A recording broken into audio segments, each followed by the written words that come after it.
Okay, this is the last section of direct instruction for the day. We're getting there, folks. What I want to do now is really highlight for you what are the different parts of a quality analysis. So I've had you practice a little bit, just kind of breaking down the poem yourself. That was analyzed in the passage, in the exemplar passage, and now I want to look back at the exemplar passage and speak a little bit about how a quality or an exemplar analysis is broken down. It's really broken down into four different parts. There is the claim, which is really what you are saying the poet is doing with their poem, what you are saying it's essentially about, and how it's told. The second section is the block citation. So this is where you're actually pulling the quote from the poem that you're going to be analyzing. Then the third section is kind of a zoom in and interpret routine that happens a couple of times. And that's where you zoom in on one part of the quote. You kind of say, this is what the author is doing here. You interpret it. I believe the author is doing this because, and then you do that a couple of times with the quote. And we're going to talk a little bit about what that looks like.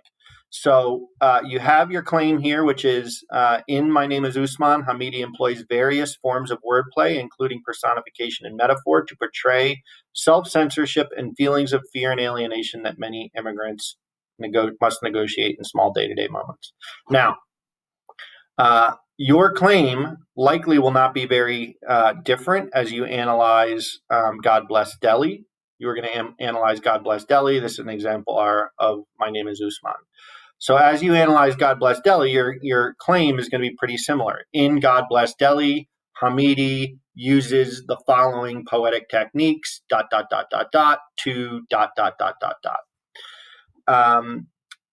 You're going to follow that with your block citation. You're going to pull out the quote that you want to analyze from God Bless Delhi, and then you're going to zoom in, interpret, zoom in, interpret, zoom in, interpret. And what that looks like here is the author really zooms in on what is Hamidi doing in these first couple lines, right? So he's personifying native language. He converts them into travelers at an airport.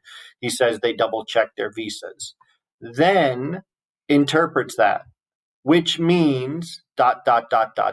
So by doing this, Hamidi means this, okay? And that happens a couple of times. So the author does that. In the first light blue highlighted, the author is discussing what the first couple of lines are about and then interpreting them, telling us what the author thinks they mean. Does that again with the next couple of lines. Here's what they say. Here's what they mean.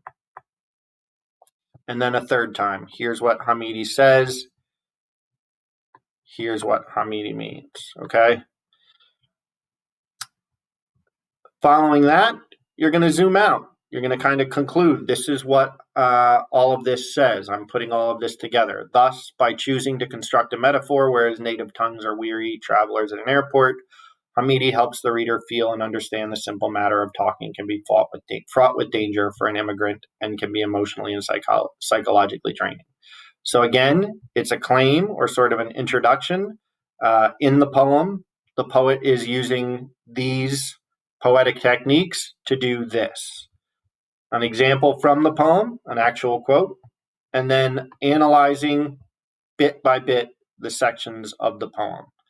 The author says this, he means this.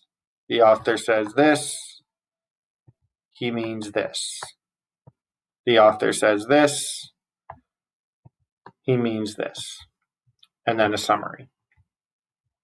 Looking back at the 5 components of the sample analysis annotated above, so the 5 components, claim, block citation, zooming in and interpreting, and zooming out, which of these will be most difficult for you and why?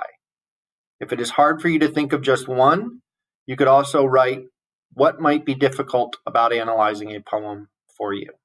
When you're done with that, I want you to share it with myself or Tony, and then we're going to have you jump over to Kidam and work on lesson 8, where I will be there to assist.